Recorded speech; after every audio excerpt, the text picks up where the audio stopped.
can see it.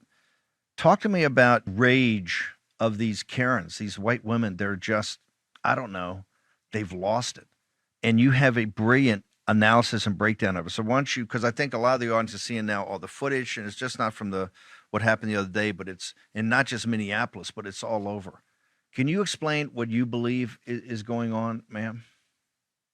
Sure. I mean, it's a bit of a pivot, but obviously, there's been a lot of video and a lot of events around primarily white women confronting ICE agents in a very aggressive way. Unfortunately, there was a horrible fatality in Minneapolis, and I'm not talking about that situation specifically in this post, but I was kind of checking in with myself. What is going on? Like, this is a full-blown cultural moment now. We've got so many white women getting in the faces of these big strapping ICE agents and like taunting them, trying to provoke them to violence. And I of course support the free First Amendment protected expression of First Amendment protected speech, but this is not that.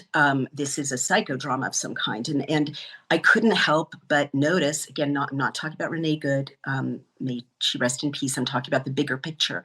That there was a psychosexual element to this, and that I put it in the context. And of course, I have no scientific studies confirming this, but anecdotally, there's been sort of a 20-year war on the left against masculinity, and the left has told all these liberal men, you can't be strong, you can't desire women, the male gaze is objectifying, there's something, toxic masculinity, there's something wrong with you if you have normal male impulses toward, aggression or sexual desire.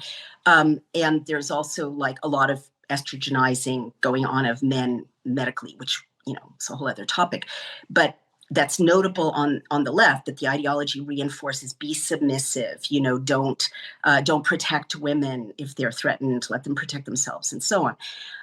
And then you've got these ICE agents who are, big, strong men for the most part. There are women ICE agents too who are very strong and well trained, but the men are out there, and the ICE kind of inflammatory training that the left is giving activists is basically a green light for, I'm just going to say, sexually frustrated, middle-class white women to act out their, sexual aggression and sexual frustration, their hatred of men in some cases, their, anger at their male partners, whatever it is that they're not getting in their personal lives, it gives them a legitimate, in fact, even kind of lauded, celebrated way to vent their frustrations, and to taunt and taunt and taunt, and then get that contact, get the handcuffs, be dragged off. And I can't, like, I've been a commentator about women's psyches for 40 years. There is an element of play or provocation that is eroticized here. And I wish that there wasn't, but there is. Lastly, we haven't even talked about the situation in the dressing rooms. I mean, which is absolutely terrifying.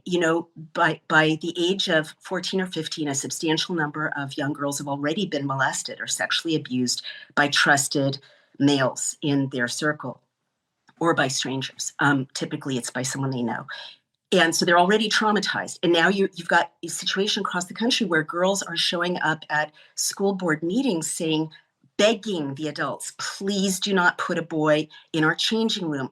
And you've got, surprise, surprise, stories of boys saying, well, I'm a girl, I'm just going to go watch the girls get undressed, and masturbating in the girls' changing rooms. This isn't rocket science to predict that such a thing would happen if you tell boys they can go in the girls' locker rooms and watch the girls undress.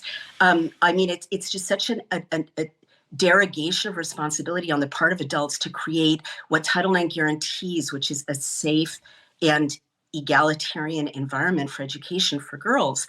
We're going to look back on this time in history and just be horrified at what we allowed to have happen to girls.